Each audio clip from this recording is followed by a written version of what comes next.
ইসলামের বিচার ব্যবস্থা আর বর্তমান আধুনিক যুগের যে পুঁজিবাদ ভিত্তিক যে বিচার ব্যবস্থা, অর্থাৎ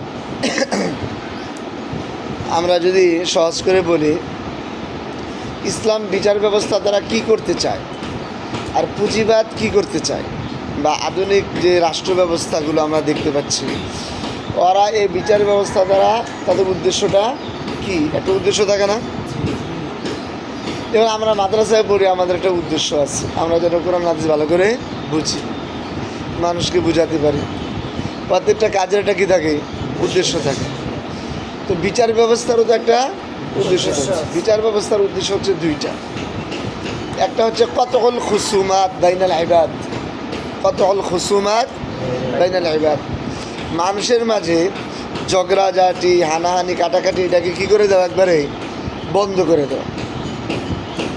মানুষের মধ্যে যত ধরনের ঝক্কি ঝামেলা আছে, যত ধরনের সমস্যা হতে পারে, এগুলাকে কতল খুসুমাত বাইনাল ইবাদ, মানুষের মধ্যে এই ধরনের যত পরস্পরের ঝগড়া ঝামেলা, মতানৈক্য, দখলদারি যা কিছু আছে, এগুলো একটা সঠিক সমাধান করা, এটা কী করা, এবং এটা ইনসাফ ভিত্তিক আল্লাহর দেওয়া বিধান অনুযায়ী সমাধানটা করা, এক নম্বর উদ্দেশ্য।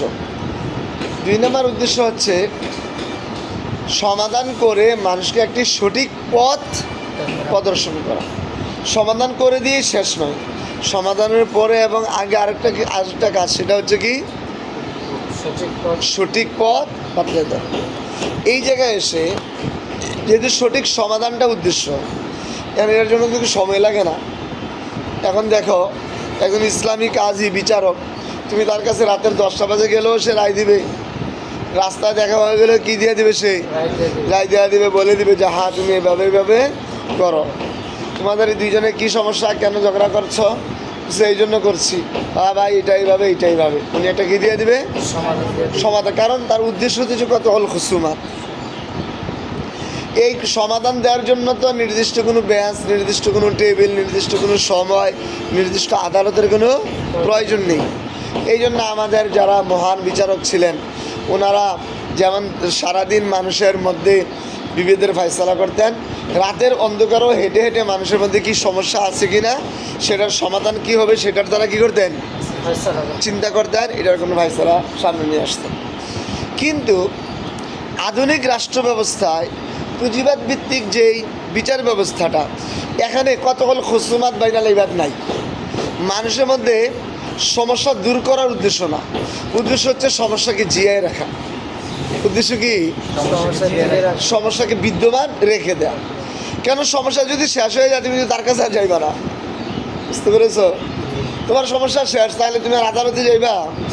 একজন ডাক্তারের যে উদ্দেশ্য, একজন বিচারকেরও বর্তমানে একই উদ্দেশ্য।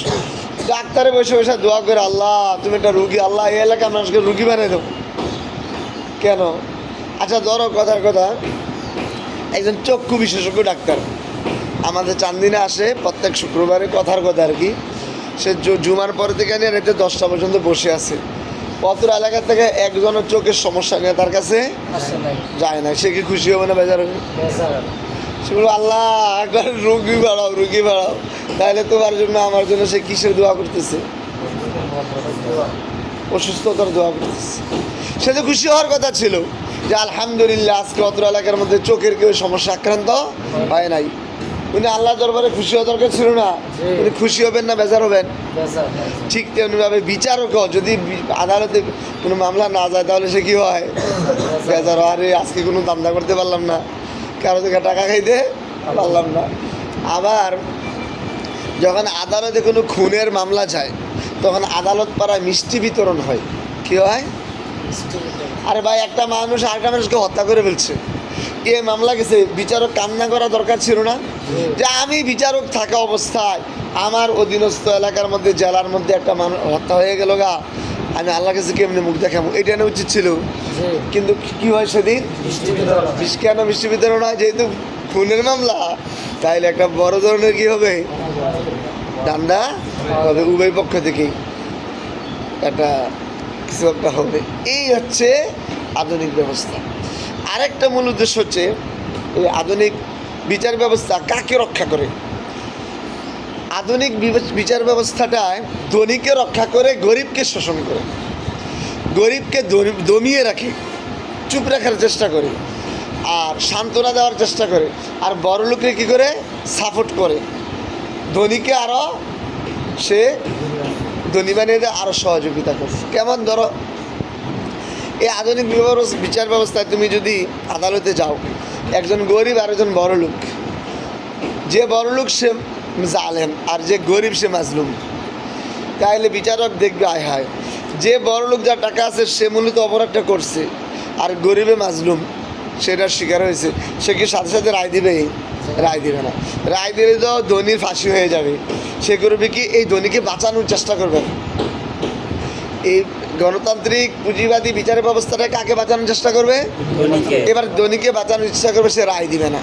রায় না দিয়ে ঘুরাবে মামলাটা, বলবে আগামী এত তারিখ শুনানি, এরপরের বছর শুনানি, এমন করে করে 20 বছর পর্যন্ত তাকে বাঁচায় রাখলো। রায় দিলে কিন্তু প্রথম দিনে তার কী হয়ে যেত? ফাঁসি হয়ে যেত। 20 বছর মধ্যে তাকে বাঁচানোর পরে এরপরে চেষ্টা করে আবার টাকা খেয়ে তার মামলাটাকে কী করে দেওয়া যায় কিনা, বাতিল করে দেওয়া যায়। এবার বড় ধরনের একটা লেনদেনের মাধ্যমে, ঘুষ প্রক্রিয়ার মাধ্যমে এই মামলাটা থেকে মাজলুমকে আর জালেমকে বাঁচাই দেওয়া হয়। মাজলুমকে বলা হয় এটার দ্বারা কিচ্ছু হবে না, তুমি মামলাটা প্রত্যাহার করে নাও, এই মামলাতে তার কিছু হবে না, এটার মধ্যে পরিপূর্ণ ডকুমেন্টস নাই, কোনো কি বলে উনি স্বীকার করতেছে না, তোমার তো কোনো সাক্ষী নাই, তুমি যে সাক্ষীগুলো আনছো ওগুলো দুর্বল, বিভিন্নভাবে তাকে ফুসকে তাকে কী করা হয়, মামলাকে উঠিয়ে নেওয়ার একটা প্রস্তাব দেওয়া হয়।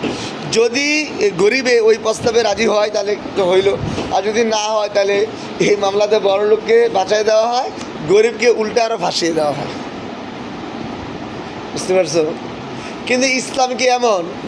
ইসলামকে মামলা আসার পরে দেখবে এটা বড় লোকের পক্ষে যাবে নাকি বিপক্ষে যাবে, এটা আমিরুল মুমিনিনের পক্ষে যাবে না বিপক্ষে যাবে, এটা দেখবে। যে প্রকৃত অপরাধী তাকে কী করতে হবে? দণ্ড দিয়ে দেওয়া হবে, তাকে শাস্তি দেওয়া হবে। যে প্রকৃত অপরাধী তাকে শাস্তির আওতায় আনতে হবে। এইটা হচ্ছে এই দুইটা ধারার মধ্যে মৌলিকভাবে পার্থক্য। ইসলামী বিচার ব্যবস্থা, যে জালেম সে যদি আমির মুমিনিনও হয়, সে যদি খলিফাও হয়, সে যদি গভর্নরও হয়, সে যদি প্রধান মুফতিও হয়, সে যদি বড় ইমামও হয়, বড় মুহাদ্দিস হয়, বড় আল্লামা হয়, বড় সমাজপতি হয়, যে হোক না কেন, তার বিরুদ্ধে কী করবে? সে রায় দিয়ে দেবে। আর এই আধুনিক পুঁজিবাদী বিচার ব্যবস্থায় সে শুরু থেকেই চেষ্টা করবে কীভাবে বড় লোককে বাঁচিয়ে দেওয়া যায়। কোনো একটা ফাঁক ফোকর আছে কি আইনের মধ্যে, এটা বারবার পরে কোনো একটা ফাঁকের মাধ্যমে সে কাকে বাঁচিয়ে দিবে?